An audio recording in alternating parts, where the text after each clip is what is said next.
9월 27일 주일 말씀 함께 나누겠습니다. 우리가 주일은 출애굽기를 설교를 하고 있는 거 아시죠? 오늘 우리가 함께 나눌 본문은 출애굽기 38장 9절부터 20절까지입니다. 저희는 지금 주일마다 출애굽기를 함께 나누고 있습니다. 그동안은 성막 전체의 영적인 의미에 대해 살펴봤는데요. 오늘부터는 성막의 그 구조물과 그 안에 있는 기구들을 좀 하나씩 다뤄보려 합니다.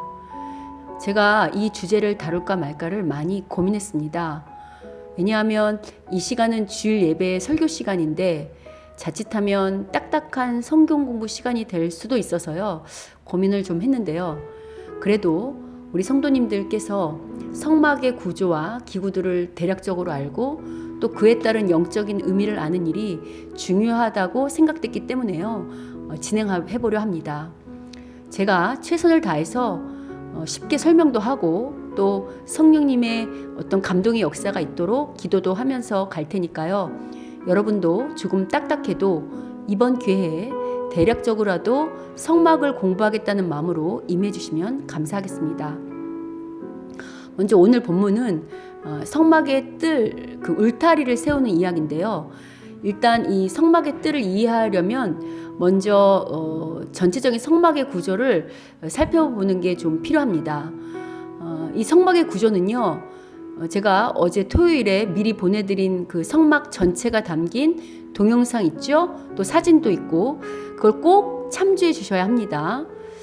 그래야 여러분이 이해하기 좋으니까요. 먼저 성막은요, 바깥뜰이 있습니다. 후에 이제 이 바깥뜰은 이방인의 뜰이라고도 부르죠. 바깥뜰은 울타리로 둘러싸여 있고요.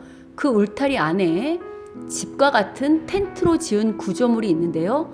이를 성소라고 부릅니다.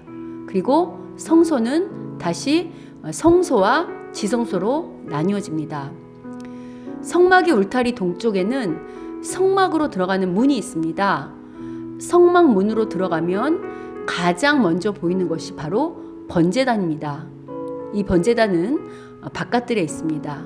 그리고 그 다음으로 물두멍이 있습니다.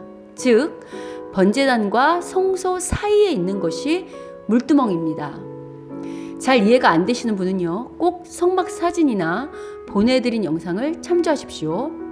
그리고 이제 성소인 텐트로 들어가면요, 그 성소의 내부에는 떡상과 금촛대와 분향단이 있습니다.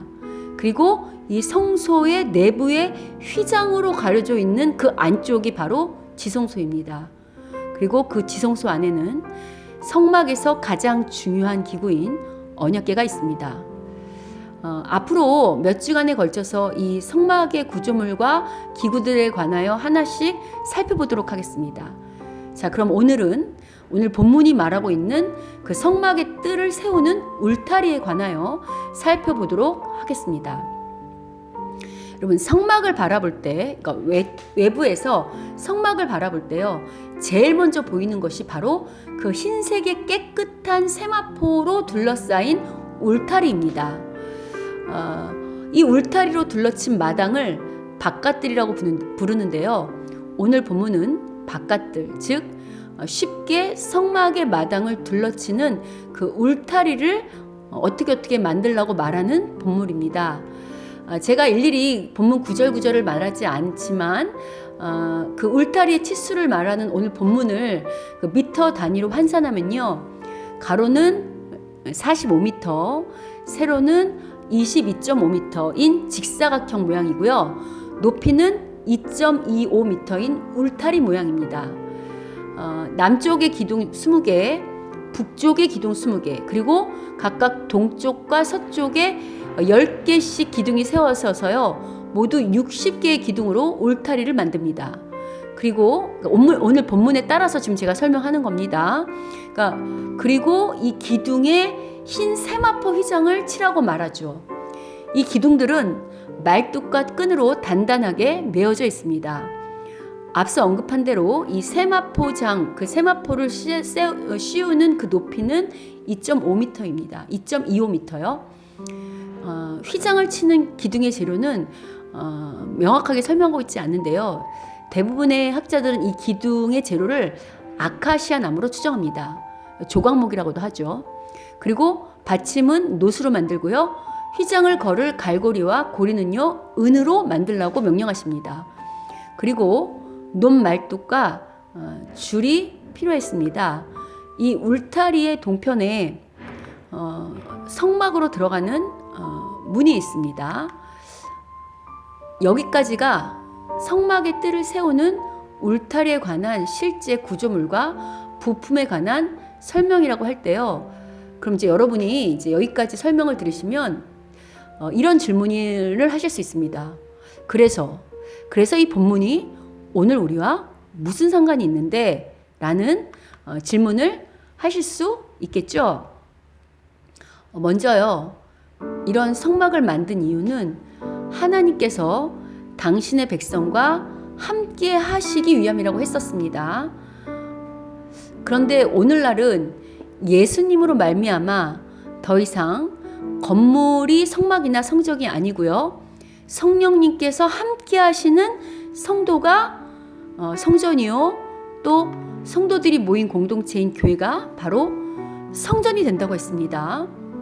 그럼 구약의 성막이, 특히 오늘 본문인 그 성막의 울타리를 만드는 본문이 오늘날 성전인 이 성도와 또 교회와는 어떤 연관성이 있는가라고 할 때요, 일단 성막의 기구들을 하나하나 영적으로 해석하는 것은 자칫하면 성경이 말하려는 것보다 더 나아가는 오류를 범할 수 있습니다. 여러분 그런 걸 조심해야 됩니다. 뭐 녹기둥은 뭐고, 뭐 받침은 뭐고, 이런 식의 해석이 물론 우리가 좀 묵상해 볼 수는 있겠지만 이게 이제 너무 나아가면 이게 이제 이단으로 가는 지름길입니다. 그러나 신약의 성막이 오늘날의 성도요, 교회라고 할 때 신약이 성막과 연관지어 성도와 교회를 말하는 그런 신약의 본문들이 있습니다. 그래서 그런 신약의 본문들을 가지고 함께 살펴보려고 하는데요. 그에 앞서서 이제 출애굽기에서 지금 오늘 이렇게 만들어진 텐트였던 이 성막은요, 약 400년 동안이나 이스라엘의 예배 처소, 즉 성전, 그러니까 성막이 됩니다. 그리고 실제로 큰 이렇게 구조물, 건축물이 아주 웅장한 건축물이 성전으로 세워지는 것은요, 아시죠? 어떤 왕이 세우죠? 예, 구약에서 솔로몬이 이 400년 동안이나 하나님의 집이었던 이 성막, 이 텐트였던 구조물을 거대한 건축물인 성전으로 건축하게 됩니다. 그런데 솔로몬이 성전을 건축할 때요, 그 열왕기 상에 보시면 성전의 주량 앞에 두 녹기둥을 세웁니다. 그리고 그 기둥의 이름을 야긴과 보아스라고 합니다. 이때 야긴의 뜻은요, 하나님이 세우신다고요. 보아스의 뜻은 나의 힘은 하나님에게 있다. 즉 능력은 하나님에게 있다라는 뜻입니다. 즉 이 두 기둥의 이름 속에는 이스라엘이라는 하나님 나라가, 혹은 이스라엘이라는 하나님의 백성이 하나님의 능력으로 견고하고 능력 있게 영원히 세워졌음을 암시하고 앞으로도 그렇게 서 있기를 바라는 소망이 담겨 있습니다. 솔로몬이 성전을 지을 때 이 두 기둥에 이런 소망을 담았다는 것은요, 오늘 본문에 성막 울타리에 기둥을 세울 때 역시 그 성막의 울타리인 기둥에도 이런 같은 의미를 담아서 기둥을 세웠다고 볼 수 있습니다. 그런데 앞서서 이제 신약에서 성도와 교회를 성막과 관련지어 언급하는 본문이 있다고 했죠? 바로 그 본문이 어딘가? 요한계시록입니다.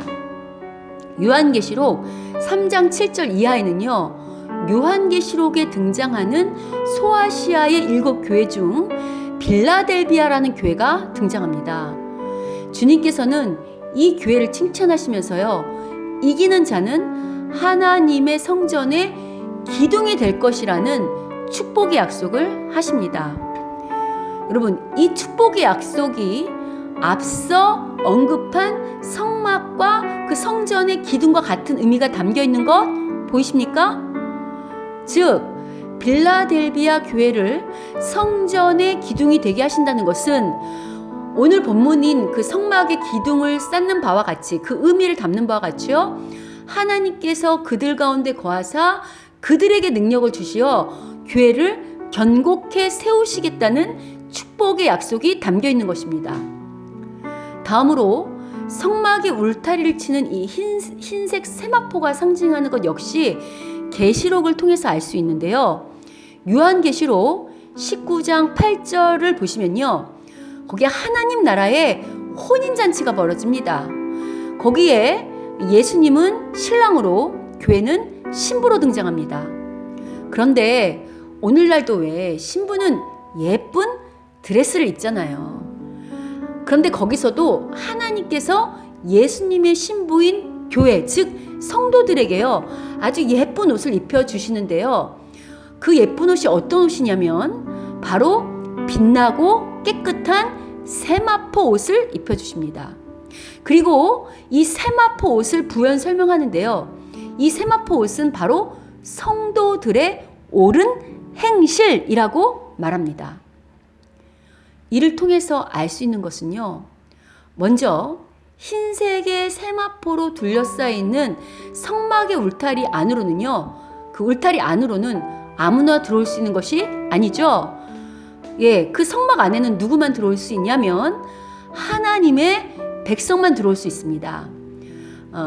하나님의 백성이라 할지라도, 아니 하나님 백성이 되겠다고 한 사람들이 들어올 수 있는 거죠. 그리고 하나님의 백성이라 할지라도요, 제사를 통해서 죄를 사하여 내가 거룩하게 되려고 하는 자들만 들어올 수 있습니다. 즉 거듭 강조하지만요, 성막은 거룩하신 하나님이 계신 곳이기 때문에요, 거룩한 하나님과 함께 할 수 있도록 세상과 구별된 거룩한 하나님의 백성들만 들어올 수 있게 있습니다. 그렇죠? 여기서 구별되다라고 하는 말은 히브리어로 카도시라고 했습니다. 그리고 이 카도시는 거룩인데, 이 카도시에는 거룩뿐만 아니라 구별됨이라는 말이 의미가 있다고 제가 여러 번 설명드렸습니다. 따라서 구별하는 울타리로 쌓여진 그 휘장이 둘러친 세마포가 상징하는 것은 오늘날 우리에게 뭘 요구하는가? 구별된 옳은 행실이요. 하나님의 백성은 오늘날 우리가 성막이고 성전이라고 그랬잖아요. 그러니까 오늘날 성전이고 성막된 하나님의 백성들은요, 자기를 주장하고 자기 이익을 우선으로 하는 세상과 구별되게요, 좀 손해가 나고 때로는 어려움을 감수하고라도요, 하나님을 우선순위로 섬기며 하나님의 말씀과 원리에 따르는 그러한 구별된 삶을 살아야 된다고 말하는 것입니다. 이는 앞서서 언급한 빌라델비아 교회를 통해서도 알 수 있습니다. 여러분, 요한계시록 그 2장과 3장에는요 총 7개의 교회가 등장합니다. 그리고 그 주님께서 그 7개의 편지를 이제 보내시는 건데, 아무런 책망이 없이 오직 칭찬만을 받는 교회가 딱 2교회가 등장합니다. 그중 하나가 바로 오늘 성전의 기둥이 될 것이라는 이 축복을 받은 빌라델비아 교회입니다. 그런데 여러분, 이러한 축복을 받은 빌라델비아 교회의 당시 형편이 어떠했는 줄 아십니까?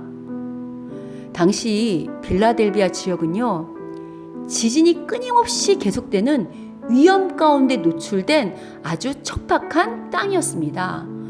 그래서 실제 역사 속에서도요, 빌라델비아 지역을 강타했던 무서운 지진에 대한 그런 사례들이 실제로 기록되어 있습니다. 그럼에도 불구하고 빌라델비아 교회가 주님의 칭찬을 받는 대목이 계시록 3장 8절에 등장하는데요. 주님이 뭐라고 칭찬하시냐면, 네가 작은 능력을 가지고도 내 말을 지키며 내 이름을 배반하지 않았다고 칭찬하십니다. 여기서 작은 능력이라는 말에서요, 우리가 당시 빌라델비아 교회의 형편을 알 수 있는데요. 이건 오늘로 치면요, 당시 빌라델비아 교회는 많은 목회자들이 꿈꾸는 대형 교회가 아니었다는 것입니다. 오히려 반대로 아주 지극히 작고 보잘것없는 작은 교회였던 것입니다. 그런데 세상이 볼 때는 지극히 작고 보잘것없는 교회였지만요, 그 작은 교회가 어떤 교회들보다 예수님의 말씀대로, 그 앞에 에베소 교회는 좀 큰 교회거든요. 그런 큰 교회들보다 신실하게 살았으며 주님의 이름을 배반하는 일을 하지 않았다는 것입니다. 이게 바로 세상의 관점과 하나님의 관점의 차이입니다. 세상은 교회가 얼마나 크냐, 얼마나 유명하냐, 얼마나 힘 있느냐, 얼마나 사람이 많이 모이는가에 관심을 두지만요, 하나님께서는 그 교회가 얼마나 세상과 구별되게, 얼마나 주님의 말씀에 따라 거룩하고 신실하게 사느냐에 관심이 있으시다는 것입니다. 이와 같은 맥락에서요, 요한계시록에 등장하는 7교회 중 빌라델비아 교회와 더불어 칭찬만 있고 책망이 없는 또 다른 교회는 바로 서머나 교회였습니다. 그런데 이 서머나 교회 역시 아주 초라한 교회였습니다. 어찌 보면 서머나 교회는요, 빌라델비아 교회보다 더 가난하고 더 초라한 교회였습니다. 오늘로 치면요, 너무 가난하고 환경이 열악해서요, 목회자들이 임지로 가기를 꺼리는 교회라고 할 수 있습니다. 그런데 주님께서는요, 오히려 그 교회 보고 뭐라고 칭찬하시는가?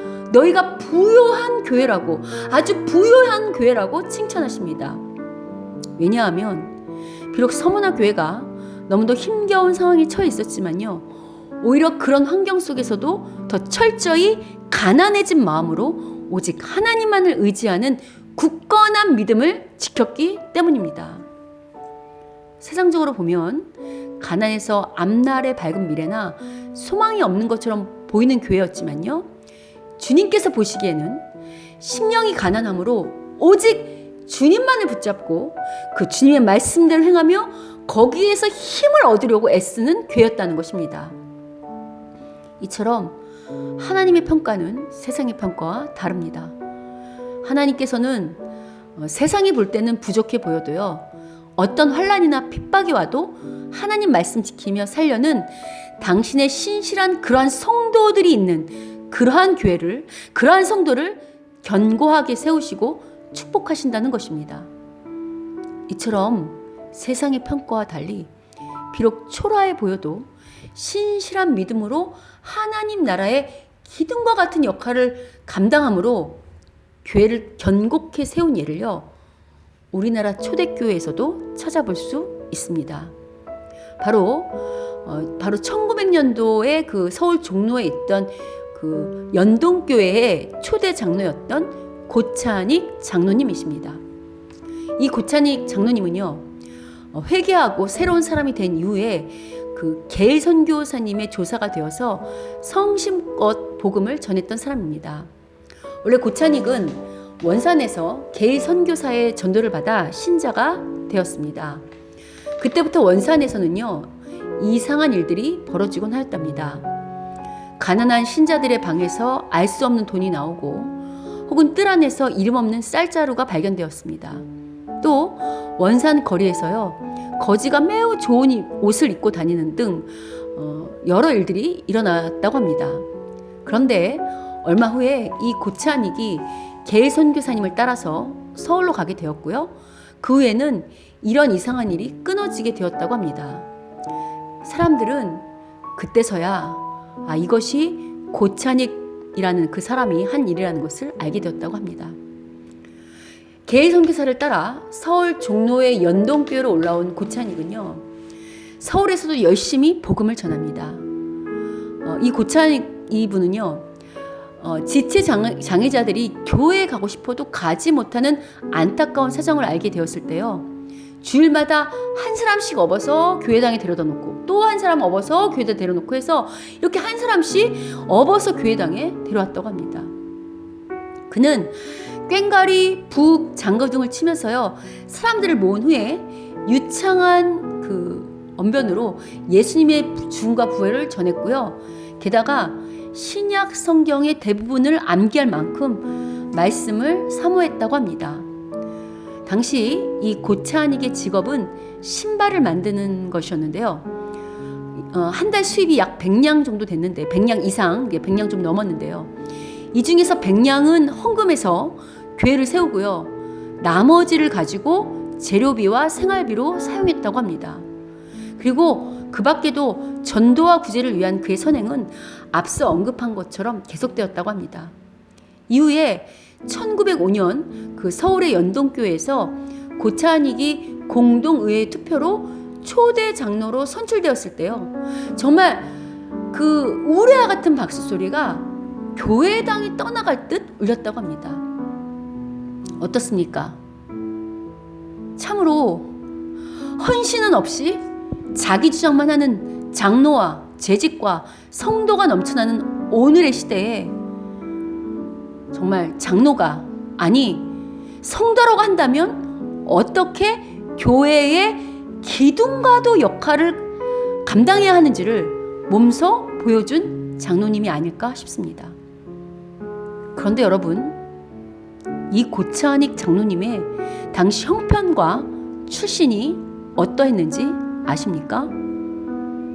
고차닉 장로님은요, 갓바치 천민 출신으로 노름꾼, 사기꾼, 술꾼으로 유명했다고 합니다. 갓바치는 가죽신을 만드는 일을 했던 천민을 말합니다. 어느 날 이 고차닉은 난동죄로 관아에 끌려가 매를 맞고 벙어리가 됩니다. 당시 천민은 사람 취급도 하지 않던 시대라서요. 천민 하나가 죽는 것쯤은 대수롭지 않게 여기던 시대였습니다. 그런데 난동죄로 매를 맞고 벙어리가 된 이 고차닉은 게일 선교사가 전해준 전도지를 읽고요. 꿈속에서 하나님을 만난 체험을 하고 입이 열리게 되었다고 합니다. 그리고 그 계기로 이전의 삶을 회개하며 새로운 삶을 살게 됩니다. 당시 게일 선교사는 이 고차닉이 회개하는 하고 그 변한 삶의 모습에 놀라서요. 그 어떤 새로운 삶의 결단에 너무 감동돼서 직접, 이분이 외국 선교사잖아요. 그런데 직접 한문 5편을 펴서 남에게 좋은 일을 주는 사람이 되라고 찬익이라는 이름을 지어줬다고 합니다. 그래서 당시에 성만, 고씨라는 성만 있고 이름은 없었던 갓바칠 출신이었던 그 고씨가 고차닉이라는 이름을 갖게 되었으며 그때부터 더욱더 연동교회에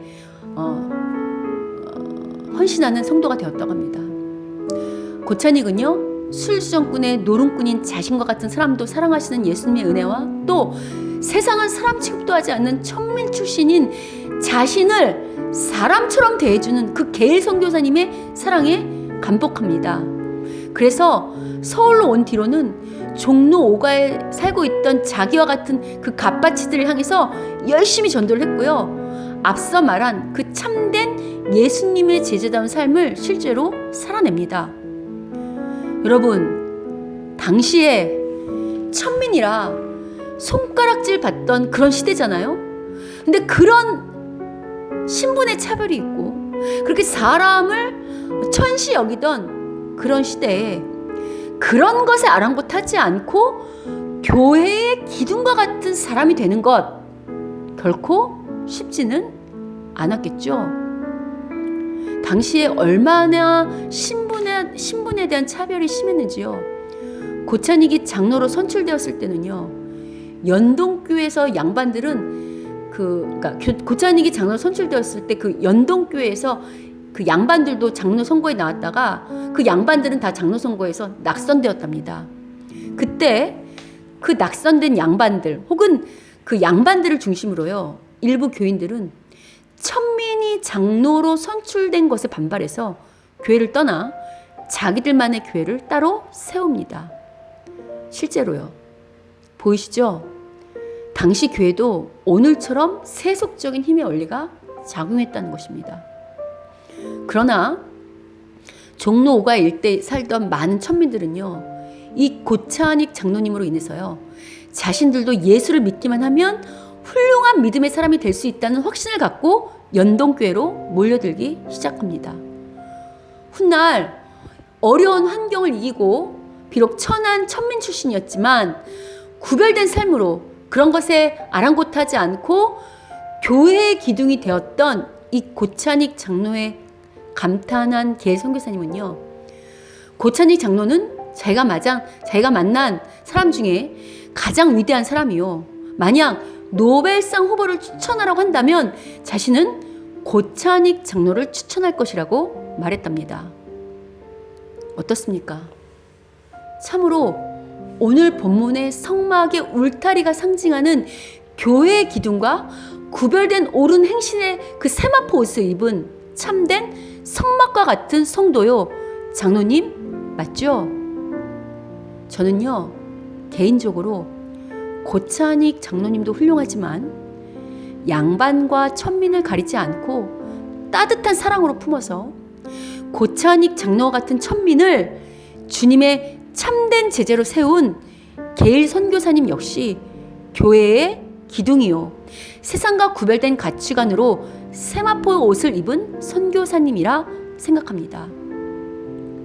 이처럼 성막의 울타리를 세우는 오늘 본문은요, 교회가 외형적인 건물이나 유명세 혹은 프로그램과 시설로 평가되는 이 시대에 정말 주님께서 칭찬하시는 참된 교회와 성도의 모습은 무엇인지를 다시금 묵상케 합니다.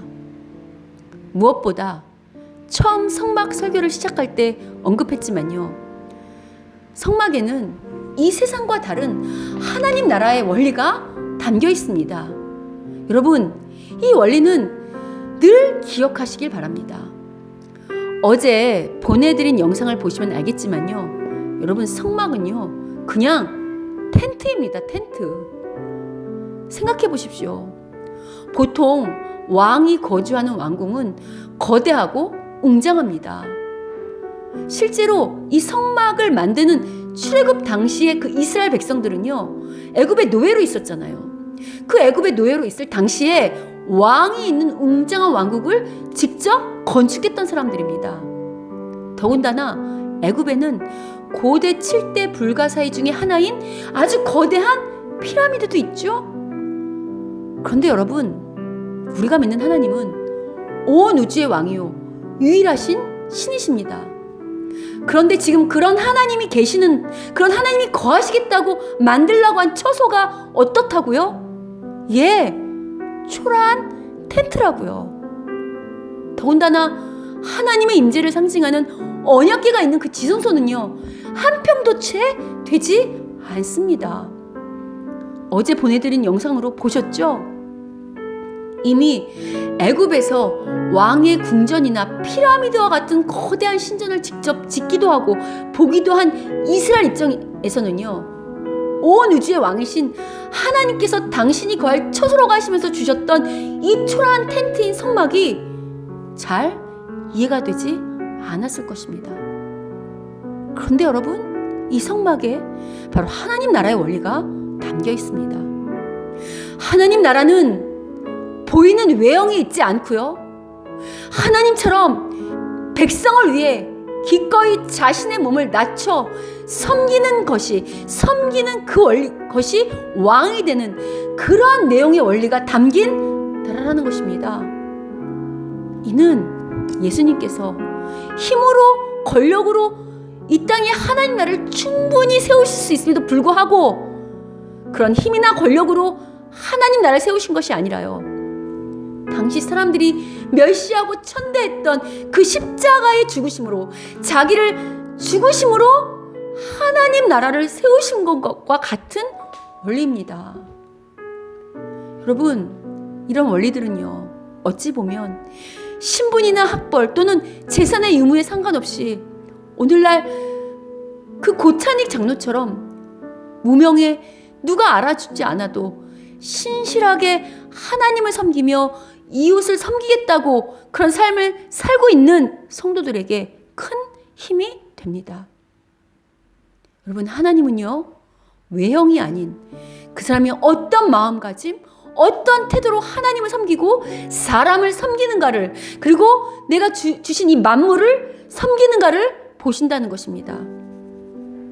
무엇보다 자꾸 하나님의 일, 그러면요 대단한 일이나 유명세를 그리고 성공을 자꾸 생각하시는데요, 꼭 그렇지만은 않습니다. 오늘 이스라엘이 만든 성막이 고대 불가사의의 그 하나였던 거대한 피라미드와 같은 성막을 만든 것이 아니라요, 그냥 평범한 건축가도 만들 수 있을 만큼의 평범한, 아니 어찌 보면 더 초라한 성막을 만들었다는 것은요, 하나님께서 우리 성도들에게 바라는 그 삶도요, 성도로서의 삶이 대단한 업적의 삶이 아니라요, 날마다 주어진 평범한 일상의 삶, 즉 남편과 아내, 부모로서 또 자식으로서, 주부, 학생, 직장인과 같이 자기에게 주어진 그 평범한 일상의 삶 속에서요, 세상 사람들과 구별되게 하나님의 말씀의 원리를 따라 하나님을 섬기며 정직하고 성실하게 사는 삶을, 그런 삶을 사는 것을 바라신다는 것을 놓치면 안 됩니다. 그게 바로 하나님의 일입니다. 그리고 그 평범한 일상 속에서 우리가 져야 하는 각각의 십자가가 있습니다. 여러분, 각각이 져야 하는 십자가 있죠? 학생은 공부하는 일부터 시작하여 여러 가지 일들이 있을 것입니다. 주부는 아이를 돌보고 살림을 해야 되는, 또 남편대로, 여러분 그러한 각각의 그 처한 환경에서 져야 하는 십자가를 외면하려 하지 마십시오. 여러분이 속한 그 평범하고 어찌 보면 초라한 교회 속에서 져야 하는 십자가 또한 외면하지 마십시오. 앞서 언급한 빌라델비아 교회 성도나 고찬익 장로 역시 어떤 대단한 일을 한 것이 아니라요, 자신에게 주어진 평범한 일상 속에서 비록 작은 능력이었지만 최선을 다하여 교회와 일상에서 자신이 져야 할 십자가를 외면하지 않았고요, 그 십자가를 진 것에 대하여 주님께서 칭찬하시고요, 또 주위의 사람이 노벨상 후보라고까지 인정한 것이라는 것을 다시금 묵상하십시오.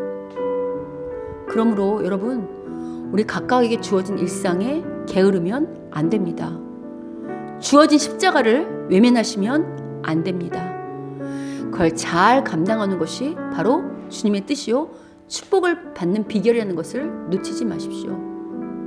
그래서 여러분, 저는 오늘 이 말씀을 듣는 여러분들만이라도요, 타락한 세상 원리와 접목하여 성공한 큰 교회들을 지지하고 그런 교회에 힘을 실어주는 것이 아니라요, 비록 작고 연약하지만 십자가의 원리를 따라서 교회를 세우는 그런 성실하고 신실한 무명의 목사들과 목회자들과 성도들이 있는 그러한 교회에 박수와 힘을 실어주신다면 참으로 좋을 것만 같습니다. 무엇보다 이 말씀을 준비하면서요, 전 이제 새로 시작하는 저희 교회와 저희 성도님들 생각이 많이 났습니다. 하나님을 제대로 섬겨보겠다는 그 믿음 하나로 아직 건물도 없는 교회요, 무명인 목사를 따라 나와 함께하는 성도님들의 헌신을 보면서요, 고찬익 장로님처럼 정말 교회를 잘 세우는 기둥과 같은 목사가 될 뿐만 아니라 게일 선교사님처럼 신분에 상관없이 내게 주신 성도님들을 교회의 기둥으로 잘 세우는 그러한 목회자가 되어야겠다는 다짐을 다시금 하게 되었습니다. 그리고 사랑하는 우리 성도님들, 우리 하나님 때문에 새로 시작한 거잖아요. 여러분, 우리 이왕 새로 시작했으니까요, 우리 모두요, 우리와 함께 하시며 우리에게 능력도 주시고 우리를 세우시는 그 예수님만 꼭 붙잡고 의지해서요, 우리 모두가 하나님의 교회를 멋지게 세우는, 그리고 하나님의 나라를 멋지게 세우는 기둥들이 되어 봅시다. 그리고 비록 빌라델비아 교회처럼 세상이 보기에는 작은 교회지만요, 하나님 보시기에는 세상도 감당할 수 없는 큰 능력을 가진 그러한 교회가 되보자고요. 어떻습니까? 아멘이시죠? 여러분, 얼굴을 못 보고 이렇게 온라인으로 하니까요. 여러분의 반응이 궁금합니다. 오늘 이 말씀 들으시고요. 그래, 오늘 성막의 기둥과 흰 세마포 울타리처럼 나도 빌라델비아 성도처럼 고차닉 장로와 게일 선교사처럼 세상과 구별된 삶을 살아 교회의 기둥이 되고 하나님 나라의 기둥이 돼야지 라는 소원이 생기신 분들은요, 우리가 함께하는 단톡방에 아멘! 이라고 외쳐주십시오. 꼭이요, 오늘 바라기는요, 오늘 성막의 울타리를 치는 기둥과 순백의 세마포가 상징하는 이 세상과 구별된 그 옳은 행실과 그 주님의 능력으로요, 우리 모두가 견고한 믿음의 성도들이 되어서 든든한 하나님 나라의 기둥이 되는, 그리고 교회의 기둥이 되는 축복을 받기를 소원합니다. 그래서 코로나 같은 위기에도 끄떡없는 성도요, 교회가 되시기를 주님의 이름으로 축원합니다.